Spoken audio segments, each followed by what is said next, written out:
Hello friends, आज के class में हम लोग देखने वाले हैं एरोमेटिक न्यूक्लियोफिलिक सब्स्टिट्यूशन के टाइप्स। आखिर ये कितने प्रकार के होते हैं। हमने फर्स्ट वीडियो में देखा था फ्रेंड्स, एरोमेटिक न्यूक्लियोफिलिक सब्स्टिट्यूशन के बारे में डिटेल में पढ़ लिया था। अगर आप उस वीडियो को नहीं देखा होगा तो पहले उस वीडियो को देख लें, तब ताकि ये अच्छे से समझ में आए। तो हम लोग देखते हैं एरोमेटिक न्यूक्लियोफिलिक सब्स्टिट्यूशन रिएक्शन। ये 4 टाइप के होते हैं फ्रेंड्स। पहला होता है AR-SN2 मैकेनिज्म, और सेकेंड होता है AR-SN1 मैकेनिज्म, और थर्ड होता है बेंजीन मैकेनिज्म, और फोर्थ होता है SRN1 मैकेनिज्म। अब देखते हैं फर्स्ट को। ये है AR-SN2 मैकेनिज्म। यह सबसे important aromatic nucleophilic substitution mechanism होती है, जो 2 टाइप्स में होती है। यह 2 टाइप्स में होती है। इस मैकेनिज्म के द्वारा सब्स्टिट्यूशन उन कंपाउंड में होता है जिसमें इलेक्ट्रॉन डेंसिटी कम होती है। फ्रेंड्स, इसमें सब्स्टिट्यूशन किस में होता है? उस कंपाउंड में होता है जिसमें इलेक्ट्रॉन की डेंसिटी बहुत कम होती है। वो सब्स्टिट्यूशन रिएक्शन में पार्टिसिपेट करता है, अर्थात इसमें इलेक्ट्रॉन अटैकिंग ग्रुप प्रेजेंट होती है। स्टेप फर्स्ट के बारे में देखते हैं। पहले इसके स्ट्रक्चर के बारे में डिटेल में देख लेते हैं फ्रेंड्स, फिर इसका जाके थ्योरी अच्छे से क्लियरली समझ में आएगा। तो इसका स्ट्रक्चर है ये है बेंजीन का स्ट्रक्चर है। इसमें अल्टरनेट डबल बॉन्ड लगा हुआ है। एक से होता है वो हेलोजन ग्रुप होता है, प्लस न्यूक्लियोफाइल जो होता है इसमें माइनस न्यूक्लियोफाइल होता है। इलेक्ट्रॉन रिच स्पीसीज होता है। इसमें न्यूक्लियोफाइल के जगह में इलेक्ट्रॉन रिच स्पीसीज को हम लोग रख सकते हैं, जो कि फर्स्ट स्टेप होता है और स्लो होता है। और क्या होता है? इप्सो एडेशन होता है। तो यहाँ पर जो बॉन्ड होता है न्यूक्लियोफाइल यहाँ पर की जा करके यहाँ पर से यहाँ पर अटैक करेगा। न्यूक्लियोफाइल उसमें अटैक करेगा जिसमें इलेक्ट्रॉन की कमी होती है, क्योंकि न्यूक्लियोफाइल होते ही इलेक्ट्रॉन की रिच होती है। तो यहाँ पर एक्स और न्यूक्लियोफाइल आ करके यहाँ पर अटैच हो जाएगा, और यहाँ पर क्या होगा? ये फर्स्ट स्ट्रक्चर जो है आ करके बन जाएगा। यहाँ पर जो बॉन्ड होता है यहाँ पर से ये बॉन्ड का शिफ्टिंग हो जाती है। यहाँ पर बॉन्ड का शिफ्टिंग हो जाती है। तो यहाँ पर क्या होता है? यहाँ पर माइनस चार्ज जब प्रेजेंट होता है, यहाँ पर न्यूक्लियोफाइल आ करके अटैच हो जाएगा और हम लोग को यहाँ पर माइनस आ जाएगा। और ये है डबल बॉन्ड। तो ये जो है माइनस वो है यहाँ पर बॉन्ड बना लेगा, यहाँ पर शिफ्ट हो जाएगा। तो यहाँ पर शिफ्ट हो जाएगा तो इसमें माइनस चार्ज आ जाएगा, और यहाँ का बॉन्ड जो होता है सिंगल बॉन्ड में चेंज हो जाता है। और इस तरह से हम लोग सेकेंड स्ट्रक्चर प्राप्त होता है। यहाँ पर माइनस आ जाता है, डबल बॉन्ड, और इसमें क्या होता है? इसमें होता है यहाँ पर माइनस चार्ज आ जाता है। यहाँ पर बॉन्ड का शिफ्टिंग हो जाती है। यहाँ पर डबल बॉन्ड आ जाता है, यहाँ पर माइनस चार्ज होता है, और यहाँ पर डबल बॉन्ड। इस तरह से हम लोगों को फर्स्ट, सेकेंड, थर्ड स्ट्रक्चर प्राप्त होता है। और इसका हाइब्रिड स्ट्रक्चर प्राप्त होता है लास्ट में फ्रेंड्स। इसको इस तरह से पूरे सर्कल में ये माइनस चार्ज हम लोग को मिल रहा है। तो हम लोग क्या करेंगे? एक्स न्यूक्लियोफाइल और माइनस चार्ज पूरे सर्कल में मिल रहा है, तो इस प्रकार से हम लोग इसको दर्शा देते हैं। तो ये क्या होता है? ये होता है रेजोनेंस हाइब्रिड स्ट्रक्चर पाया जाता है, जो कार्बो एनायन एडिशन कॉम्प्लेक्स होता है। ये 4th स्ट्रक्चर है इसका, ये रेजोनेटिक स्ट्रक्चर है। तो अब देखते हैं हम लोग को थ्योरी में आखिर क्या बोला गया है। थ्योरी पार्ट को अब अच्छे से देख लेते हैं। थ्योरी पार्ट में दिया गया है, इस स्टेप में न्यूक्लियोफाइल होती है। एरोमेटिक रिंग के उस कार्बन एटम पर अटैक करता है जिस पर इलेक्ट्रॉन की डेंसिटी कम होती है। फ्रेंड्स, यहाँ पर उसी को मैं बोली हूँ कि यहाँ पर न्यूक्लियोफाइल उस स्पेसिस में जा करके अटैक करेगी जहाँ पर इलेक्ट्रॉन की कमी होगी। यहाँ पर आ करके अटैक कर लेता है, जिसमें एक अनस्टेबल कार्बोनाइन बनता है जो इंटरमीडिएट होता है। यह एक स्लो स्टेप है। मैंने बताया था फ्रेंड्स, जो ये आकर के यहाँ पर अटैक करेगा तो हमें अनस्टेबल जो होगा वो इंटरमीडिएट प्राप्त होता है। ये पूरी इंटरमीडिएट होता है जो हम लोग को अनस्टेबल मिलता है। और ये क्या होता है? ये होता है स्लो रिएक्शन, जो कि रेड डिटरमाइन को शो करता है।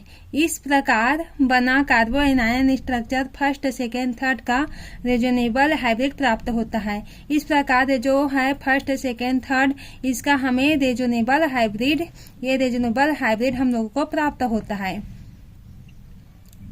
जिसके केवल स्ट्रक्चर हाइब्रिड हम लोग को 4th के द्वारा भी प्रदर्शित कर सकते हैं। ये रेजोनेटिंग स्ट्रक्चर है पूरा, इस सब को हम लोग हाइब्रिड 4th के स्ट्रक्चर के द्वारा हम लोग शो कर सकते हैं। और इसका सेकंड स्टेप क्या होता है फ्रेंड्स, इसमें सेकंड स्टेप में होता है कार्बन आयन से नेगेटिव आयन निकल जाता है और लास्ट प्रोडक्ट बनाता है। यहाँ पर जो हाइब्रिड स्ट्रक्चर बनता है इसको हम लोग सेकंड स्टेप में लेंगे तो यहाँ पर जो है यहाँ पर नेगेटिव आयन है X है जो कि लिविंग ग्रुप का कार्य करता है, तो ये बाहर निकल जाता है और इस प्रकार के हम लोगों को न्यूक्लियोफाइल का बेंजीन रिंग हम लोग को प्राप्त होता है और X बाहर निकल जाता है। यहाँ पर होता है, यहाँ पर बेंजीन का होता है, यहाँ पर जो है X बाहर निकल जाता है और हम लोग का बेंजीन का न्यूक्लियोफाइल स्ट्रक्चर हम लोग को बेंजीन रिंग प्राप्त होता है। तो इस प्रकार के ये ARSN2 मैकेनिज्म कंप्लीट हुआ। अब यहाँ कुछ एग्जाम्पल दिया गया है फ्रेंड्स उसका ही, तो इसको हम लोग डिटेल में देखेंगे।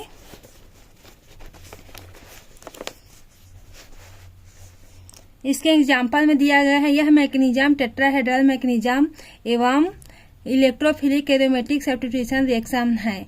आर्सेनियम आयन मैकेनिज्म में समानता दर्शाता है। इन मैकेनिज्म में तीनों मैकेनिज्म में क्या होता है, अटैकिंग ग्रुप सब्सट्रेट के साथ बॉन्ड बनाती है और एक इंटरमीडिएट होती है। मैंने फर्स्ट ही बताया था फ्रेंड, जो फर्स्ट सेकेंड थर्ड स्ट्रक्चर प्राप्त होता है वो इंटरमीडिएट होती है और लास्ट में हम लोगों को लिविंग ग्रुप जो है वो बाहर निकल जाता है। इसका हम लोग एग्जाम्पल के रूप में लिए हैं फ्रेंड्स। यहाँ पर एग्जाम्पल लिए हैं क्लोरोबेंजीन का। ये है क्लोरोबेंजीन, मतलब ये फर्स्ट सेकेंड थर्ड और ये फोर्थ। इस प्रकार के ये से यहाँ पर Na2 ऐड होता है, यहाँ पर Cl ये का बेंजीन स्ट्रक्चर है और OH माइनस यहाँ पर क्या होता है, OH माइनस यहाँ पर से आ करके अटैक हो जाता है। Cl में मोर नेगेटिव चार्ज होता है, वो बाहर निकल जाता है क्योंकि वो लिविंग ग्रुप का कार्य करता है। तो यहाँ पर OH है, यहाँ पर इलेक्ट्रॉन की कमी है तो यहाँ पर आ करके अटैच हो जाता है। सेम फर्स्ट मैकेनिज्म जैसा ये भी है फ्रेंड्स। ये इसका एग्जाम्पल है जो ये स्ट्रक्चर के फॉर्म में दिया गया है। ये क्या है, पैरा नाइट्रोक्लोरोबेंजीन है, क्योंकि नाइट्रो ग्रुप होता है और पैरा फॉर्म में अटैच होता है, इसलिए पैरा नाइट्रोक्लोरोबेंजीन है ये। और जो हम लोग को प्राप्त होता है वो क्या प्राप्त होता है, पैरा नाइट्रोफिनॉल प्राप्त होता है, क्योंकि OH आकर के अटैच हो जाता है तो ऑल ग्रुप जुड़ जाता है, इसलिए ये पैरा नाइट्रोफिनॉल बन जाता है। इस तरह से ये पूरी इसका मैकेनिज्म सेम डिट्टो फर्स्ट जैसा दिया गया है फ्रेंड्स। आप लोग इसे अपने कॉपी में नोट्स के रूप में इसको आप अच्छे से उतार लें ताकि मैं सेकेंड टाइप को अच्छे से समझा सकूं। इसे आप लोग समझ लेना क्योंकि ये फर्स्ट मैकेनिज्म जैसा डिट्टो लिखा हुआ है उसी का है, ये कॉपी है मतलब। अब हम लोग देखेंगे सेकेंड टाइप को। इसके सेकेंड टाइप में क्या होता है, सेकेंड टाइप के हम लोग जैसे कि देखे हैं यहाँ पर। अब हम लोग देखेंगे, क्या देखेंगे, एविडेंस ऑफ SNAR मैकेनिज्म। इसको हम लोग देखेंगे कि क्या होता है SNAR मैकेनिज्म। इसमें क्या होता है, SNAR मैकेनिज्म में एक कार्बन इंटरमीडिएट बनाता है जिसे मेसेंसमर ने अपने प्रयोगों द्वारा इसके बनने की पुष्टि दी है। उन्होंने यह देखा कि 2,4,6 ट्राइनाइट्रोओनिसॉल फर्स्ट क्रिया C2H5OH और पोटेशियम इथॉक्साइड से कराने पर क्या होता है, एडिशनल कॉम्प्लेक्स थर्ड बनता है। यहाँ पर पहले हम लोग स्ट्रक्चर को देख लेते हैं फ्रेंड्स ताकि हम लोगों को थ्योरी पार्ट अच्छे से समझ में आए।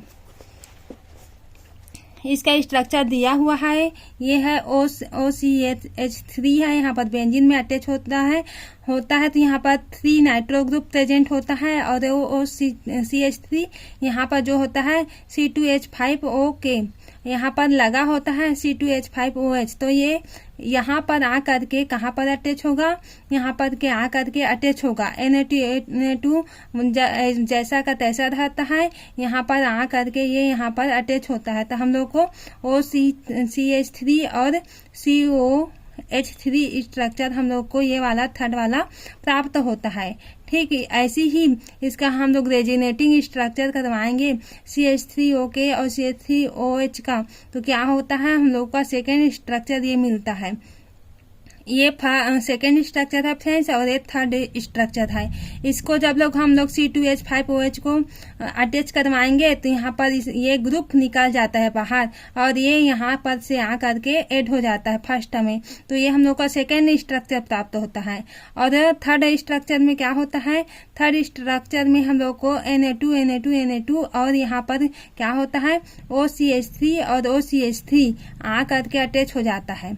ये इसमें CH3OH को ऐड करेंगे तो ये इस प्रकार के हमें थर्ड स्ट्रक्चर प्राप्त होता है।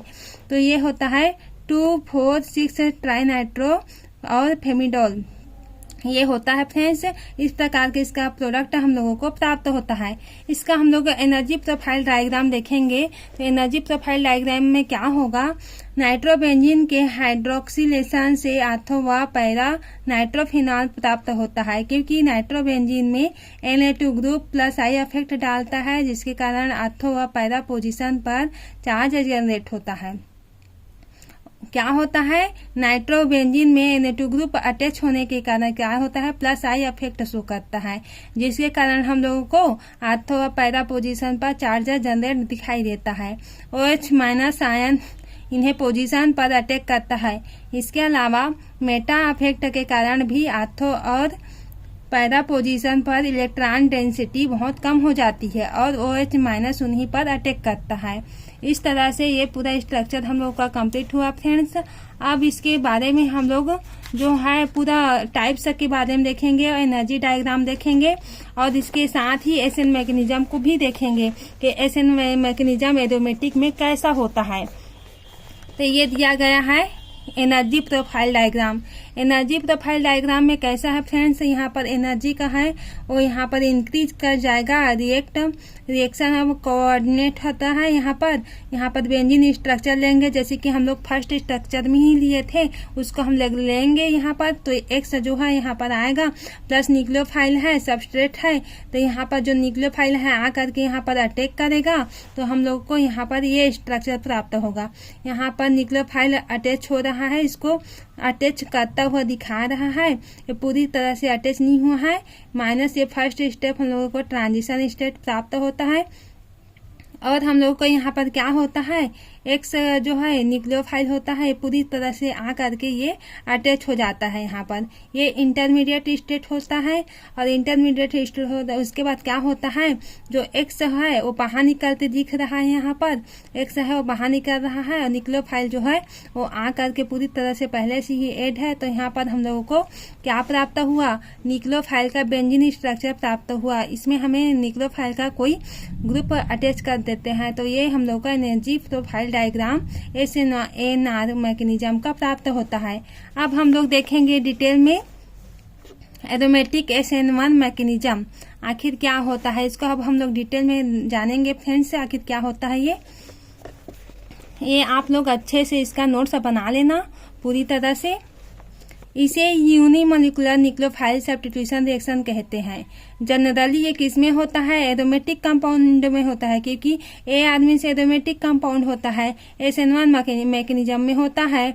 तो SN1 मैकेनिज्म कम पाया जाता है, परंतु इसमें किसमें पाया जाता है यह रिएक्शन, एरियल डाइओजेनियम साल्ट की सब्स्टिट्यूशन रिएक्शन इसी मैकेनिज्म द्वारा प्रोसीड होती है। तो एरोमेटिक SN मैकेनिज्म किसके द्वारा प्रोसीड होती है, एरियल डाइओजेनियम साल्ट की सब्स्टिट्यूशन रिएक्शन के द्वारा होती है, जिसके रेट डिटरमाइनिंग स्टेप में क्या होता है, मॉलिक्यूल ही भाग लेता है और एरिल कैटायन बनता है।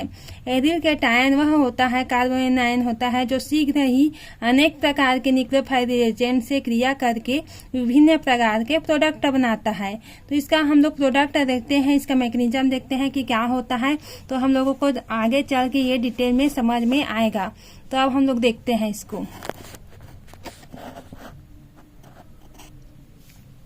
हम लोग देखते हैं इसको डिटेल में। तो इसका डिटेल में देखेंगे तो ये बेंजीन का स्ट्रक्चर है, एरियल डाइएजोनियम है, कैटायन है। तो यहाँ पर क्या हम लोग देते हैं, एन का ट्रिपल बॉन्ड एंड एन लेते हैं। ये क्या होता है, एरिल डायजेनियम साल्ट होता है। ये इसका स्लो रिएक्शन होता है, जो फर्स्ट स्टेप होता है उसले होता है। यहाँ पर क्या होता है, एन यहाँ पर N2 दोनों बाहर निकल जाता है, इस कारण यहाँ पर पॉजिटिव चार्ज आ जाता है और ये हम लोगों को एरिल केटायन प्राप्त होता है। और इसके सेकंड स्टेप में क्या होता है फ्रेंड्स, इसके सेकंड स्टेप में होता है, इसके सेकंड स्टेप में क्या होता है, बेंजीन के स्ट्रक्चर होता है जिसमें प्लस चार्ज होता है। फर्स्ट स्टेप में ये हम लोग को प्रोडक्ट मिला था तो इसको फास्ट रिएक्शन करवाएंगे।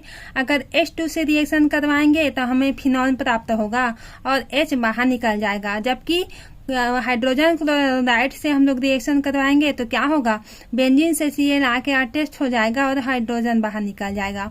और यहाँ पर CH3OH से अगर रिएक्शन करवाएंगे तो क्या होगा, यहाँ पर OCH3 क्योंकि यहाँ पर माइनस चार्ज होगा, H पर प्लस चार्ज होगा तो H जो होता है वो बाहर निकल जाता है और CH3 आकर के यहाँ पर अटैच हो जाता है। क्योंकि ये इलेक्ट्रॉन की कमी होती है, इसमें इलेक्ट्रॉन डेंसिटी ज्यादा होती है। इस तरह से SN1 mechanism SN1 mechanism complete हुआ। इस तरह से इसको थ्योरी पार्ट में हम लोग देख लेते हैं। थ्योरी पार्ट में देखेंगे फ्रेंड्स तो इसमें क्या होता है, evidence of SN1 mechanism. SN1 mechanism में एरिल केटायन इंटरमीडिएट के रूप में बनता है। इसके बहुत से एविडेंस है जिससे कुछ प्रमुख निम्न है। फर्स्ट होता है, डायजेनियम साल्ट में रिएक्शन का रेट फर्स्ट ऑर्डर की होती है जिस पर न्यूक्लियोफाइल की कंसंट्रेशन पर कोई प्रभाव नहीं पड़ता है।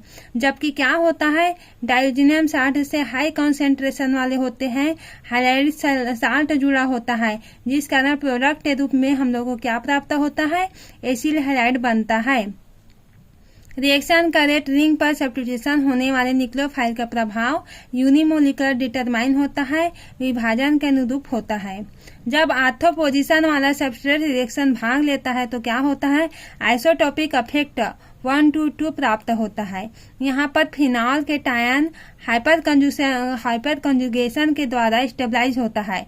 यदि फिनॉल के टायन में H+ की जगह ड्यूटेरियम हो तो स्टेबिलिटी कम हो जाता है।